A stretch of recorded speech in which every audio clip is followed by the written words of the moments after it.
Hi, இன்றைக்கி வந்துட்டு சித்ரா பௌர்ணமி. சிவன் கோயிலுக்கு போகலான்னு சொல்லிட்டு கிளம்பிட்டு இருந்தேன். வழியிலே வந்து பெருமாள் தேர் நின்றுட்டு இருந்தது. பெருமாள் வந்து தேர் ஊர் சுற்றி வந்துட்டு இப்போ சாமி கிளம்ப ஆரம்பிச்சிச்சு.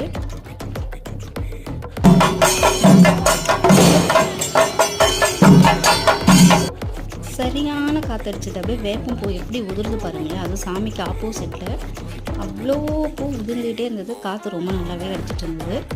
இப்போ சிவன் கோயிலுக்கு போகலான்னு கிளம்பிட்டேன்.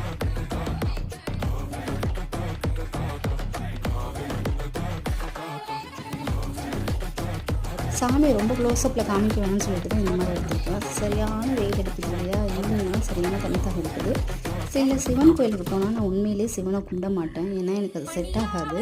இப்போ நான் எங்கே கும்பிட்டுருக்கேன்னு சொல்லி பார்த்தீங்கன்னா பிள்ளையார் கும்பிட்டு முடிச்சுட்டு கொஞ்சம் நேரம் உட்காந்துருந்தேன். நிறைய பேருக்கு இந்த மாதிரி இருக்கும் இல்லையா, சில சாமி வந்து சிலருக்கு செட் ஆகாது. எனக்கு வந்து சில சிவன் கோயிலில் உள்ள சிவன் சுத்தமாக செட் ஆகாது.